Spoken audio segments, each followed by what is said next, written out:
Thanks. Thank you, friends. Thank you, thank you, thank you. Hey, everyone. I am so excited to see you here, be in person, be live together to talk about how plants tell stories in theme parks. This is going to be a presentation all about how you can take techniques from theme parks and apply them to your own indoor gardens, your house plants, your backyard gardens. We're going to break it down together and have a really fun time. So before I begin, I just want to take a moment to shout out our amazing sign language interpreters who are over here, who are going to be signing throughout the presentation. Please, just a round of applause for them. Thank you. Also, a huge shout out to the amazing vendors who are here, who have been so wonderful. The staff, the volunteers, everybody who's here, just so excited to dig into plants with you. And with that said, I'd love to move to the next slide. Agenda. Okay, so what am I doing in this presentation? First thing first, I'm going to introduce a little bit about myself so you can get to know me and why the heck I'm talking about this topic. Two, why theme parks? Why is theme parks the focus of being inspired for plants? Three, plant world building, how you can design worlds with the plants that you have, or maybe the plants you're going to go home with today. And then applying that theme park garden design at home, and then we'll do a Q&A. So with that said, next slide, please. Who am I and what am I doing here? Great question. I have no answers. No, my name is Kelsey, aka Sprouts and Stories across social media, and I like to say that I'm at the intersection of all things nerd and all things gardening. And for me, being a big theme park nerd is so part of who I am. Going back to, so I grew up in Florida. I currently live in Massachusetts, so it was a little bit of a schlep to get over here. But growing up in Florida, when I was a little kid, my sister worked at Walt Disney World. And so I used to get to go and see her all the time. So I grew up in Florida, getting to go to these theme parks back when they were a little bit cheaper than they are right now. And I was always there, but I wasn't a gardener yet. I wasn't a plant person yet. So 3 years ago, I started home gardening for the first time. And suddenly, as I looked around when I revisited theme parks, I started seeing things with a beginner's perspective, with these fresh eyes and going, oh my God, I totally missed that these plants were trying to tell me something. There is something to this environmental storytelling that I just never noticed because, well, I'd never looked before. So whether you're a beginner to plants or a beginner to theme parks or you're advanced in all of the above, we're going to dig into how you take that beginner brain, fresh perspective, and drive it over to those plants. Why theme parks? And as we go, I'm going to explain what the theme parks are that we're looking at too, because I don't expect that everybody's been to these amazing theme parks, but maybe you have. Maybe you're going one day. This is Epic Universe, which is a newer theme park in Orlando, Florida from Universal. But let's talk about why theme parks. First things first is they have to create an immersive environment within the same garden zone. So garden zones are something that help us understand what we can and can't plant outdoors in our area. And so in Orlando, for example, there is a theme park in Walt Disney World called Epcot. Epcot has an area with a bunch of different countries represented. So in the Orlando environment, they have to create China. They have to create Japan. They have to create Mexico, but all in the same environment, but with totally different plants. So that's one reason why. The next one is because there's this immersion. There's this huge level of immersion. You need to feel transported to a different place. You need to feel like you've gone into outer space or you've gone to a planet far, far, far away. There's very different the ways that you're surrounded by a new environment. And then finally, it's extreme. Examples that are extreme are easier examples to understand. And while if you have a budget like the Disney or Universal horticultural team, let's talk. But I personally don't have that extreme of a budget, but it's a great way to start big and then get smaller as you think of designing new spaces. And so my first point to you is the story of Apollo and Luna as it is told through plants. This is the theme park Epic Universe in Orlando, Florida. The theme park is a little bit over a year old.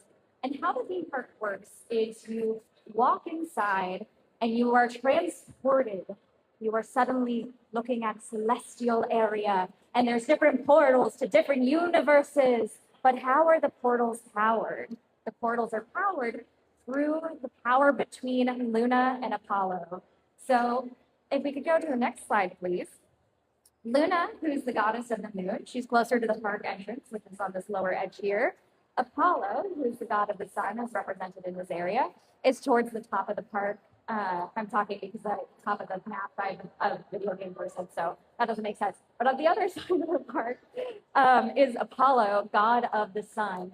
And so those portals I mentioned that are dimensions to another world are all around the sides. You've got Super Nintendo World, Dark Universe, and so on. And so between the power of Luna and Apollo, they share this cosmic exchange of energy that is fully represented in the plant choices in Epic Universe. So here's our beautiful goddess Luna. She's gorgeous, she's stunning, she's brilliant and charming. Goddess Luna draws the veil across the world as Pillar's tale. As the goddess of the moon, the colors near her are pale, cool moon tones. So if we go on to the next slide, in front of her, you can see, and I've got more pictures of this. This is a beautiful photo taken at night of Luna, but there's these light whites and pinks and colors like that in order to do those cool tones by her. So this is it during the day. You can see once again these cool tones represented for our goddess of the moon, those whites, those purples. And then as you step further into the park, as you start to make your way towards Apollo, the colors start to change because it's a cosmic exchange between the goddess of the moon and the god of the sun. So the colors start to darken. It's not just that cool tone purples anymore. It's getting darker, and then the colors start to mix because Apollo, god of the sun, instead of cool tones, he's going to have warm tones, those reds and yellows and oranges. So in the middle of the park, you start to see the colors blend together. And then by the time you get to Apollo, it's all reds and yellows. So the theme park designers, to tell this story of this cosmic exchange between the gods that powers the world, is through plants. And that's one really amazing way that plants tell the story in a theme park. So how does one do plant world building? I told you we get to a point where you can do this in your own home garden. So I'm going to break this down in different ways. The way that I see it is there's two things you need in order to have storytelling in your garden or your indoor plant setup, whichever area you are creating a plant story within. You need the setting and the vibe. So let's break down what is setting and vibe in this context.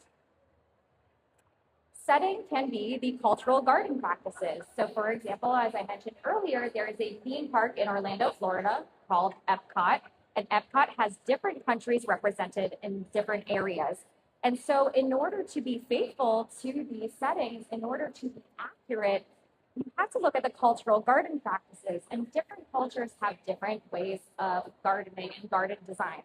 So for example, in the first image here, this is the China Pavilion at Epcot, and this is a classical Chinese garden, and that's defined by things like winding pathways, there's water, there's rocks.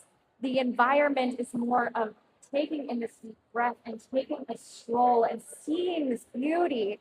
And then in the France Pavilion, French style gardens are more in a line. They're very formal, they're very well manicured. And so they use, the park designers for this type of garden in France, used a pattern of the fleur-de-lis, which you can see in the gardens of Versailles, in order to make a specifically French garden in France. And then in the UK Pavilion, well, the folks in the UK have a lot of different varieties of types of gardens. There's the overgrown like cottage garden that's very whimsical. And then there's things like the knot garden, which once again, like the French garden, is a very formal style garden. It's neat and it's tidy, but how knot gardens work, and they date back to the 1500s, is the idea is you build a shape with hedges. And so there's a shape with hedges around there. I'd get closer, but the microphone will scream and nobody wants that. And then within these hedges, this is also a kitchen garden. And a kitchen garden is something where you are growing things for culinary purposes. So in Epcot, in the UK Pavilion, inside that design, the Not Garden design, there's things like rainbow Swiss chard. There is rosemary. There is all sorts of different herbs. There's cabbages, there's lettuce. And so you're just walking through a theme park and suddenly there's lettuce being used as plants. And these are those things when I go back to that as a beginner gardener coming into something that I'd always seen, that suddenly I was like, oh my God, I know a plant. Like, that's so cool. And it's really amazing seeing the way cultural practices become part of these garden inspirations with setting. Another setting example is plant type. And this is one of my favorite moments, again, sticking to this Epcot example here, of how the scenery changes with plants to make you feel like you've been transported to another country. So just if you could go back to the previous slide, you see the trees there. Those are Mexico, Mexico, Mexico, Mexico, Mexico, Norway. So you can see how it goes from these tropical plants into something that's much more Nordic, more Scandinavian feeling, colder weather feeling. But again, this is in Orlando, Florida. This is not this cold weather country. It is a warm weather state. And it's really amazing that just shape alone and texture can make you feel like you've gone to another country. I've used a lot of examples of real countries when I'm talking about setting, but the reality is, well, I guess the fantasy is that fantasy is reality. So you're treating a fantastical world as real. So for example, in Cars Land, which is in Disneyland, based off of the Pixar animated film Cars. So instead of humans being in this place, it's all cars. The plants also are like cars. So when you look at this trumpet vine over here, it's shaped like traffic cones. So that way, even the plants in Disneyland are part of that story. You've been transported to the Cars universe. And then over in Epic Universe that we've been talking about for a bit, there's a restaurant called the Atlantic Restaurant, and all the plants around it make you feel like you're underwater. You can see the ferns coming up that are kind of feeling like kelp. This tree over here, the floss silk tree, looks like it's got barnacles growing on it. The way that they're combining plants with texture and shape to make you feel, again, transported, that this fantasy is the reality, and really owning that as a setting. Oh, and one more thing, sorry, I forgot. Something that's also really cool is because of going back to Epic Universe, which again is this example of like Apollo and Luna in the celestial flower exchange of power, is before you enter the theme park, there's all these palm trees because you're still in Florida. But the second you enter the theme park, there's no more palm trees because you've been transported. So it's just as much about an absence of plants as it is about what you choose. And then there's the pots. And something that I really encourage folks to do, if you have an idea in mind of what kinds of plants or vibe that you want to get, what type of setting you want to have, that there's all these different artisans in this market with different kinds of plant pots, that everything from like really rustic wood to 3D printed to some lightly R-rated pots, depending on the vibe, no shade to your vibe. And then in these examples, so the first two are once again from Epcot. When you're seeing the countries and the theme parks, it's Epcot. So the China Pavilion, this goes back to stoneware dragon egg pots that are a real part of the culture, once again going to that cultural specificity. In the middle, there's the Tuscan terracotta pots. Terracotta originated in ancient Tuscany, and so it's going back thousands and thousands of years to history. And then in the playful side, there's a little Monsters University display from the Pixar movie Monsters University, where they're playing with, like, those are shiny. The other ones aren't shiny. Like, that's shiny, and it's colorful, and it's round. The shape matters, the pot matters. And not only that, what about if you want to feel like you're in a city versus in a wild landscape? So in the city, you can see, oh my God, who's that amazing model? Oh my God, wow. So there's a city grate for the trees to make you feel like you are in a city. versus if it needs to feel wild and overgrown and jungly and lush. Those are going to be planted in the ground and closely planted. Now we transition over to talking about vibe. So we talked a lot about setting, but vibe is also equally important. So there's things like manicured versus unkempt. So for example, in Epcot, you can see these flowers. They're arranged in beautiful shapes, and they're so colorful and closely knit together. And if one was out of place, you have to replace it immediately. It's very well manicured versus unkempt, dark mold. It's an overgrown. Things are very scary here. And so it's wilder feeling.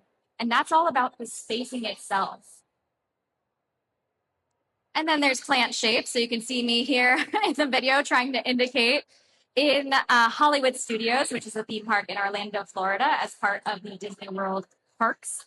There is a section where it transitions from the Pixar movie Star Wars, or the Pixar movie Star Wars, that I would love to see a Pixar version of. There's Toy Story versus Star Wars. And so you can again see this transition in the videos. The Toy Story trees they're bright and colorful and they're manicured and they're shaped in very specific ways. Versus when you're looking at the Star Wars area, it's more foresty, it's more wild. And then you can't forget the wings. Things have got to wink. And so I love some of these examples, adding personality to your storytelling. It's not just about the making it look right, making the setting accurate, but it's also little winks like this diva over here representing Monsters, Inc. Frozen is one of my favorite examples. So Frozen is once again, Disney Pixar animated movie where it's about, some people I would imagine might know what Frozen is, but the bottom line is what we're looking at is Queen Elsa of Arendelle, milady, and she has ice powers. And if you look at the plants in front of her, there's things like Dusty Miller, which is white.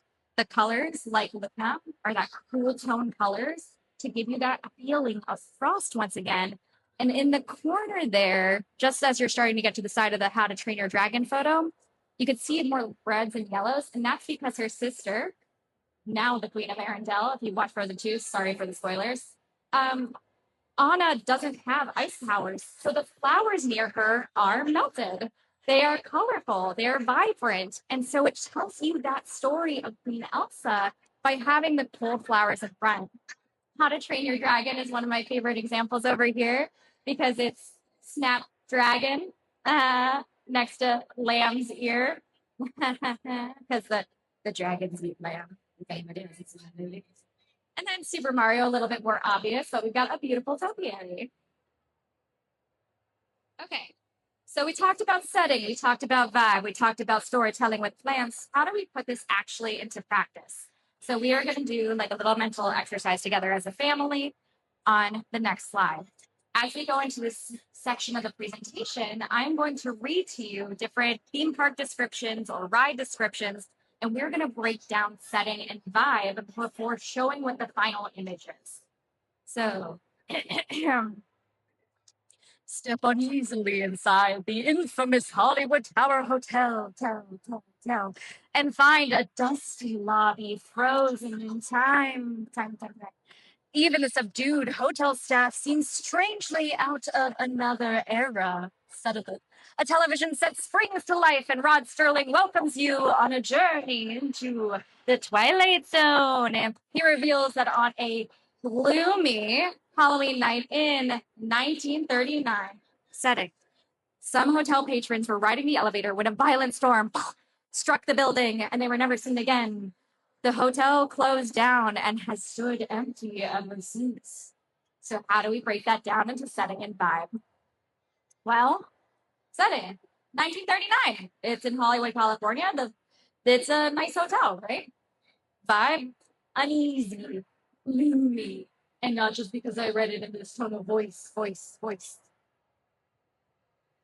So what did I do? I put on my little researcher glasses and I headed to the library. Shout out to the library. And I went into the archives of the LA Public Library's photo collection and I looked for hotels in around 1939 that were nice hotels. And so these are the images from the public library, and shout out to the library, of the Mission Inn in Riverside in 1935, Hollywood Hotel in 1937, and the Beverly Wilshire in 1937. And what you can see here is they've got like the big palm trees out front. So we're starting to get like, if I am respecting the setting, I'm going to want trees like that.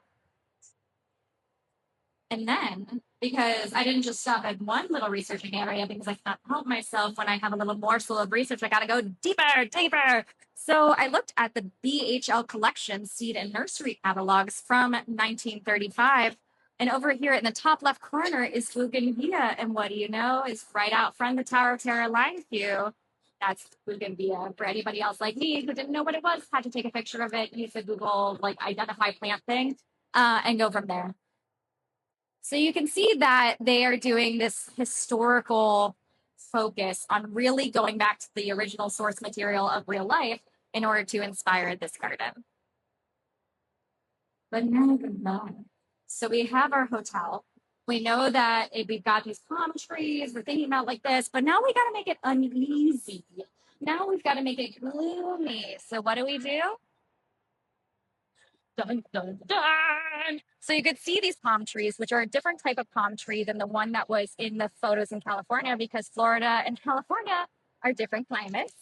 But also, and we'll get more into this, if you see the trees in the background, they are closely planted together. We're going back to the idea of what is unkempt, things that are not well manicured, things that look overgrown because this hotel is now abandoned. And when you put the photos side by side of the photos from the LA Public Library and Hollywood Tower of Terror, you can see the similarities, right? Can we see the similarities, or am I making it all up? That'd be very funny if I did a presentation where nobody agreed with any of my interpretations, and I was like, and that was a presentation on delusion. Great. So you can go to the next slide as well. So these are photos from within the line queue in order to get into the Hollywood Tower of Terror Hotel. And so, like I said, things are closely planted together. They're overgrown, they're lush. Whereas we saw those photos from the 1930s of hotels in California that were a little bit more spaced out. Then the Bougainvillea isn't just blooming up top, but there's vines snaking up the walls. It's overgrown, it's spooky. And then somebody didn't take very good care of their houseplant. It is covered in spider webs, cobwebs, all that. Something that was great too was when I went to go check out this ride, I went to somebody working there and I said, hey, I heard the plants in this area are really cool. Is it okay if I look through the line queue without going on the ride? And all of the people who work there for this ride are very deadpan. And as we were walking, she kept going, that's a plant. That's a plant. That's a plant. And I said I didn't want to ride. And she was like, fastest way out is the elevator. And I was like, oh. We go into here. So we talked about this like super spooky vibe in 1939 in Hollywood, California, in a nice hotel. So what if we keep that gloomy, spooky vibe, but we change it up a little bit with a different location? What if instead of borrowing from reality, we instead borrow from fantasy? Welcome to Darkmoor. Dun, dun, dun. So Darkmoor, aka Dark Universe, is an area in the Universal theme park Epic Universe that I've talked quite a bit about so far today. And it is one of the portals that you go through. And here is our descriptor to pick out the setting and 5 words in order to plan this garden with me. Ready? Can you go back? Pardon. We weren't ready. No, you're all good. Thank you so much. Discover a world of legendary monsters. From the experiments of Victoria Frankenstein, yes, queen, to a twisted landscape where monsters roam, Dark Universe is a grim world of myth and mystery at Universal's Epic Universe. Explore a village ravaged by the wrath of unearthly creatures and the monstrous experiments of Dr. Victoria Frankenstein. Dark Universe is a shadowy world where the unknown lurks around every corner. Anybody who worked in a restaurant is now haunted by the corner.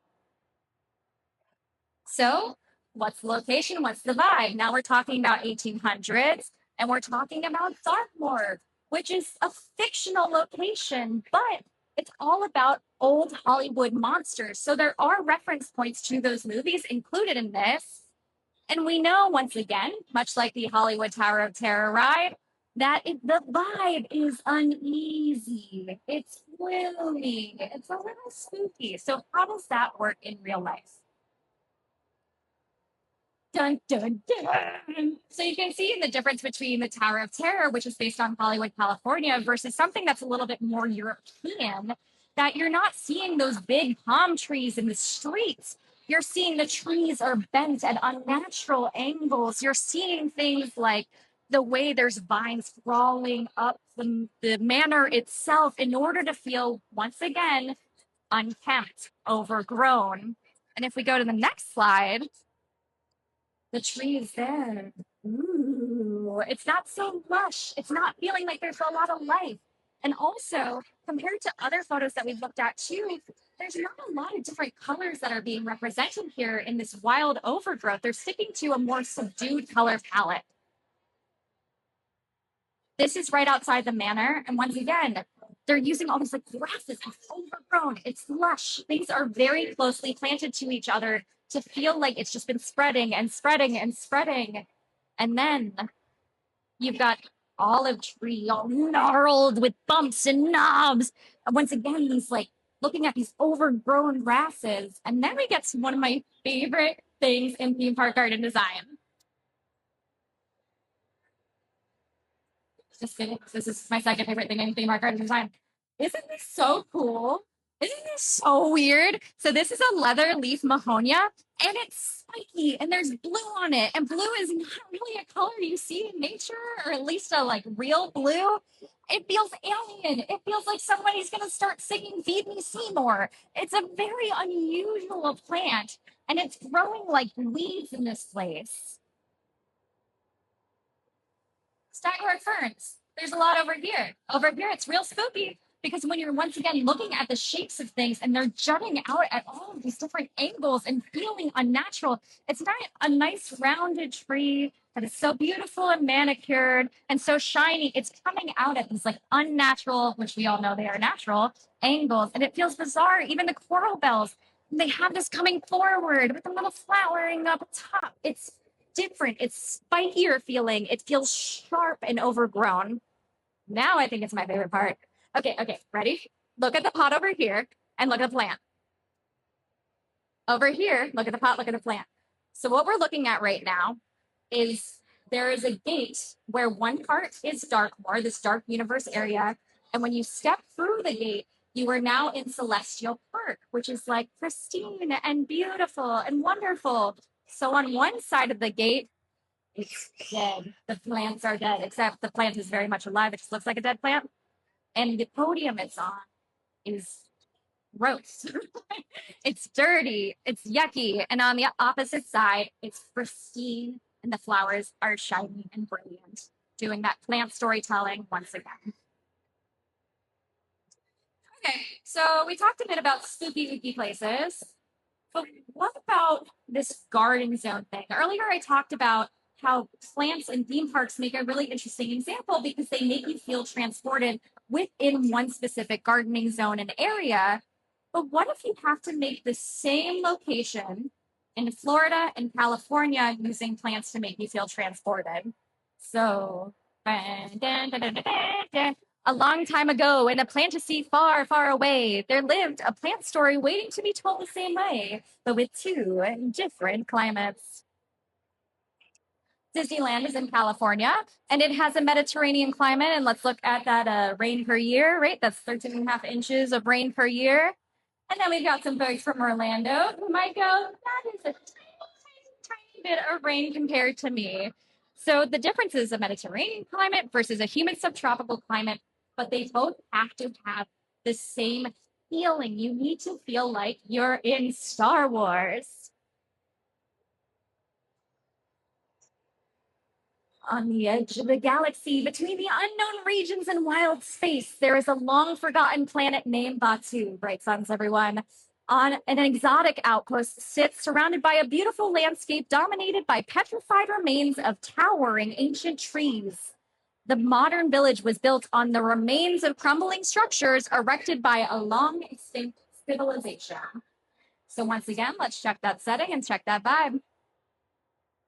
Okay, Batu, which is not real, but don't tell anybody who loves Star Wars that. It's in Star Wars. We know that there was a landscape, a beautiful landscape there, and there's towering trees. So we've got some sort of setting going on. The vibe is exotic, whatever that means to the person who wrote it.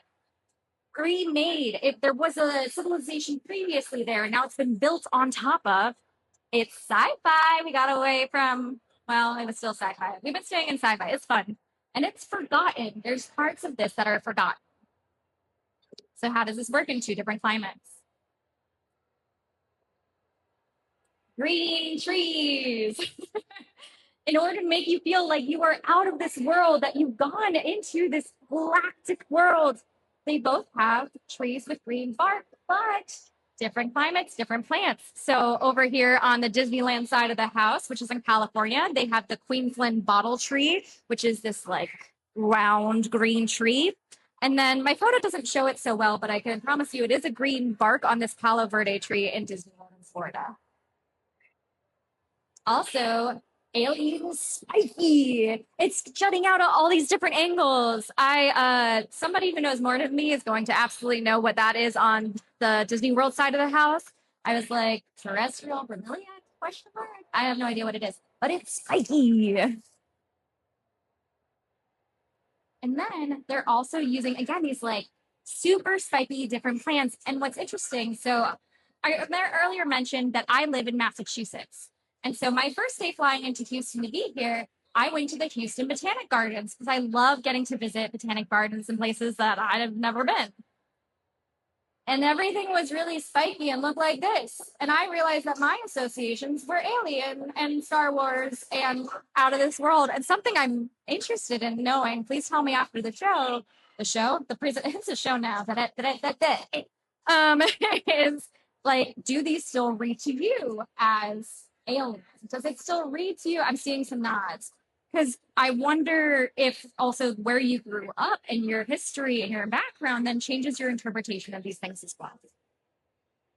Another thing we talked about is as part of the vibe and the setting, you can look at the ways things were potted. So you can see in both of these, this is an area that's been taken over, it's destroyed, but rebuilt upon. Things don't look clean and shiny.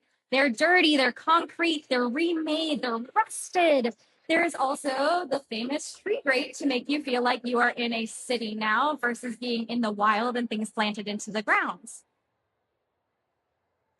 Okay, so we talked a lot about how you can use setting and vibe in theme parks and really feel immersed in the space you're in. And I hope that you also take this moving forward. It's not just in theme parks, it's not just in your own gardens, it's not just with your indoor plants, but when you go to a museum and you see that the plants are using, or one of my favorite things is to look at airport plants. When you see the ways that people have designed with plants in different spaces, what is the vibe they're trying to give you? What are they trying to get across?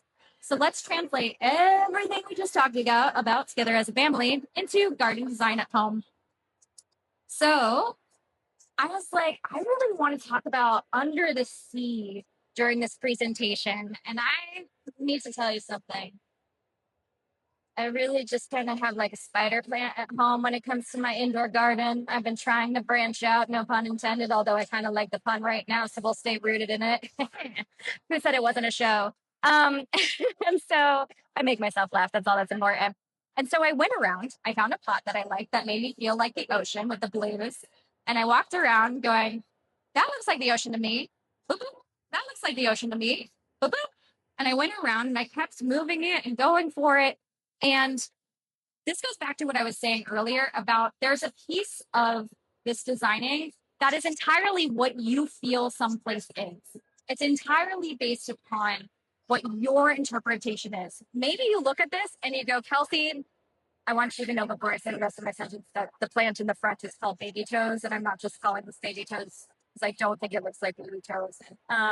But if you're like, baby toads don't look aquatic to me, they look like something ebullient and just excitable and pop art. That's true to you. Design the things that make you excited, the things that resonate for you. But I went around in my local garden store and I picked things out. I really love that big piece over there because that really felt like a mermaid and all these different pieces. And I designed and I designed and I spilled most of my soil on the floor and not in my pot.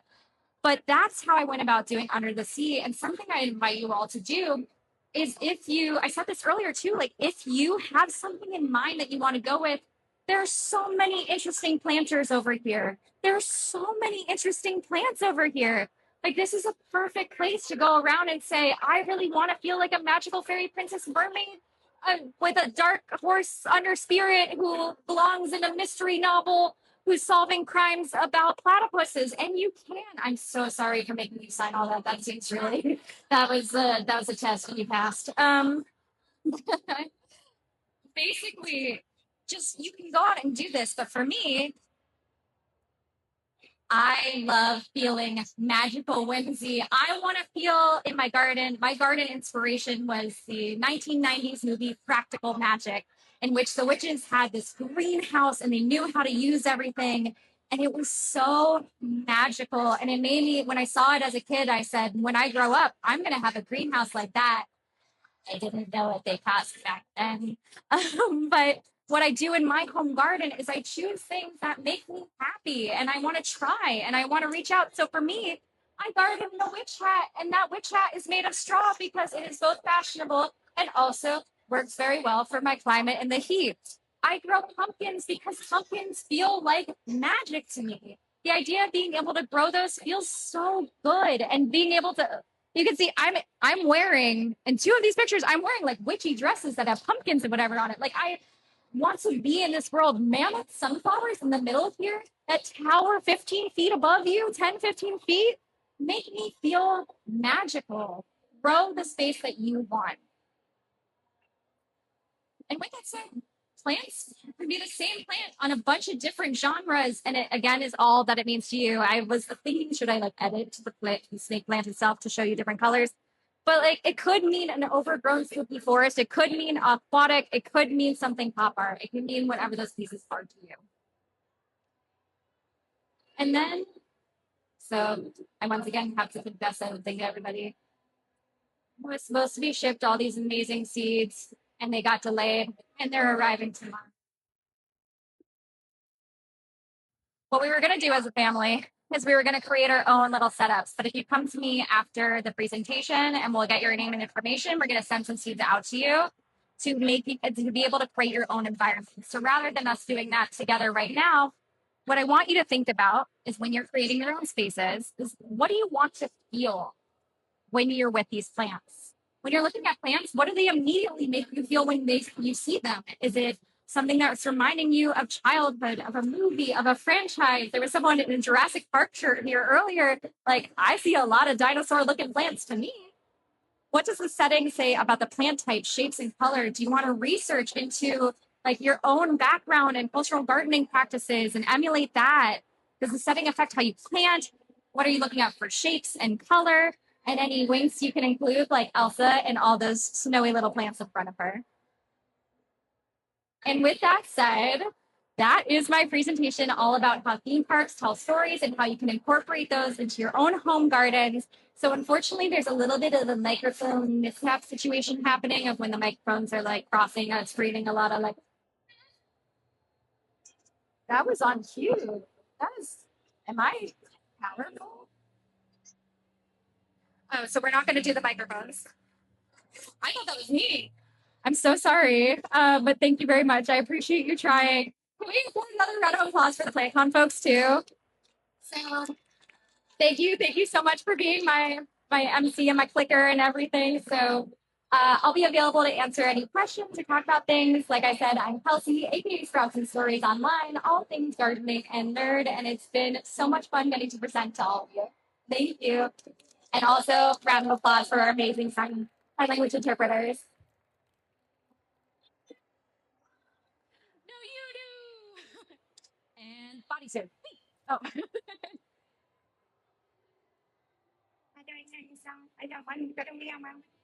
I would go to do Q&A. Oh, yeah. Does anybody have questions, I guess? And then we can try and do this. Or do you just want to come up individually? We'll just do Q&A individually. Okay.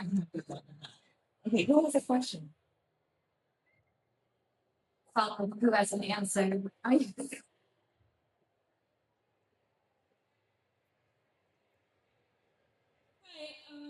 wanted to ask, how would you actually create, yeah, how would you create like an indoor planting, like planted space where it's built? Well, You, sure you could like run, but you can't put like a sunflower in there, right? sure. There's certain kind. Oh my goodness! I'm gonna go over here with the microphone. For whimsy, it goes back to what does whimsy mean for you? So for me, like I totally hear you on the sunflowers. Whimsy means colorful and bright, and like there's cactuses with those bright little colors on top. There's all these different plants, and this is where I really encourage you to walk around with that whimsical element in mind for sure. There's also certain plants that you can grow indoors that make good options for having some indoor blooms as well. I just got an indoor hydrangea, and I'm not sure how long that lasts. So don't hold me to that. Research it, Google it before I send you off on this sad adventure. Um, Hello. But yeah, what does whimsical look like for you? What's your inspiration? Colorful? Yeah, absolutely. And I also are you Texas based? Okay, so I want to open up this question to the audience too, which is going to create more kerfuffle because I'm Massachusetts based. Folks in the audience, are there plants that you have indoors that you think are colorful and would fit a whimsical environment? Or do we all have to go on a shopping adventure together? Okay, I have one. It's borderline Miss Andrea. If you guys have ever seen it, I recommend you Google it. It's like a purple, yellow, green, brown color, and it does good with low light. So borderline Miss Andrea. Thank you. Yes. I'm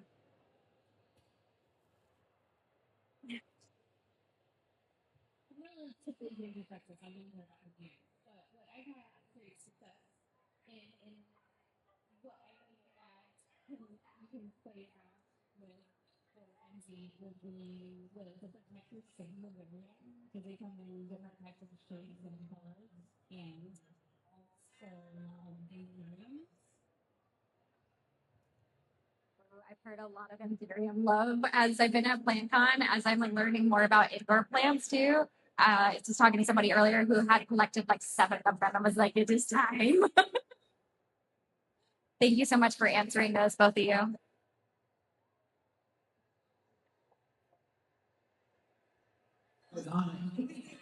Awesome. Well, if you have any other thoughts or questions, feel free to come up to me. But thank you again. I really appreciate it.